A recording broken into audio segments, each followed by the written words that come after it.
Well, good evening, everybody.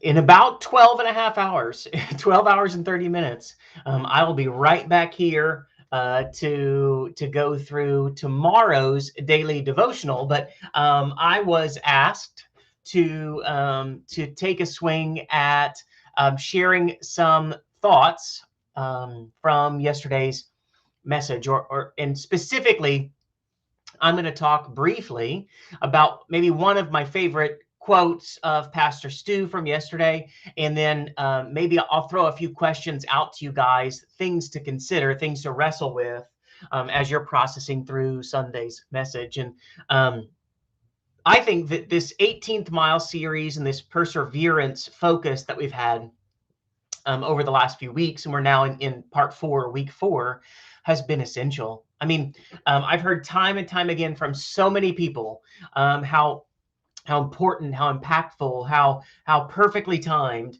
this message series is, and it's no surprise that God placed on Pastor Stu's heart the need for the 18th mile to be a part of our conversation in a season like this. And so, I'll specifically talk about maybe a quote from Pastor Stu's message yesterday, and then I'll throw a few ideas your way too. And so when referencing the famous runner Cliff Young, it's the story about Cliff Young. I'd encourage you to look it up if you haven't yet. Just a quick Google. Pastor Stu said this: he didn't win that race because he was the greatest, and he didn't win that race because he had the best equipment, and he didn't win that race because he had the latest and greatest running shoes. And he didn't win that race because he had the best trainers. And he didn't win that race because he was ultra skilled or ultra talented. He won that race because he had something that every single one of us, you and I, every single one of us desperately needs. He won that race because he had endurance, he had perseverance, and he had resiliency. And let's talk about those words for just a second. And endurance, we talk about in the context of the 18th mile, long distance running, right? The ability to endure, the ability to endure adversity, endurance, right? The highs and lows of life.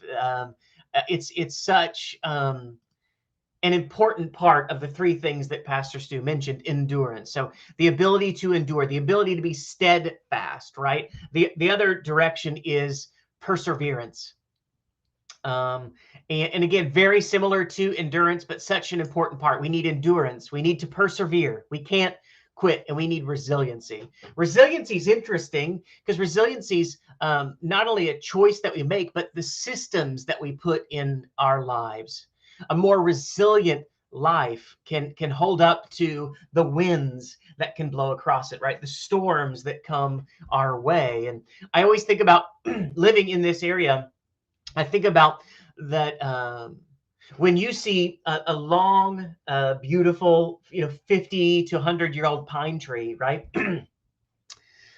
Standing by itself, if you know anything about how hurricane weather season and wet weather can impact an old southern pine, it standing by itself is anything but resilient. And we bought a house in North Carolina, and we lived that way. And we had a few pine trees in single trees, and we had a person come and assess any trees when we bought the house that needed to come down.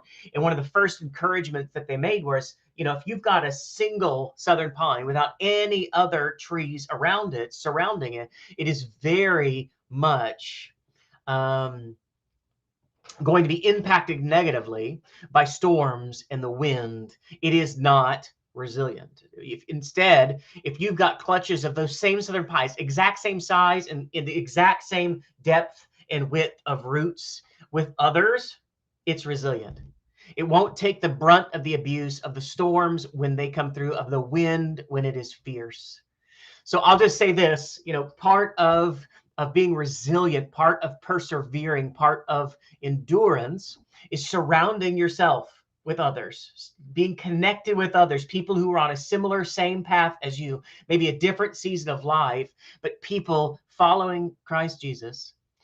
Surround yourself with those, and you will create more resiliency.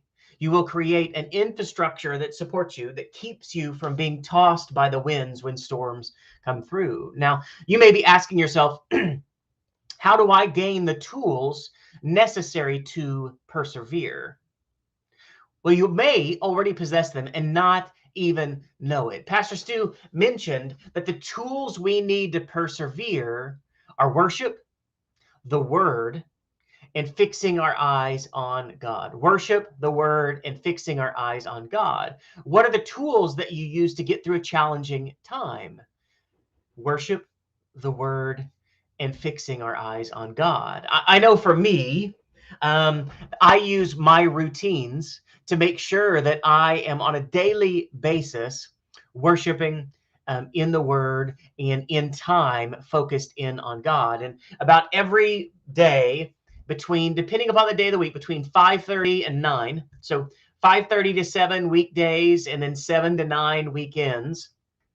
I am in a daily rhythm of getting to the gym, in spending about 30 to 35 minutes in the Word, praying and listening to worship music for the remainder of the time. And that is such an important way to give me resiliency, to help to build my endurance, both physically in working out, but spiritually in what I consume. And it is absolutely a tool I use daily in helping me to persevere. And so that's just a couple quick minutes.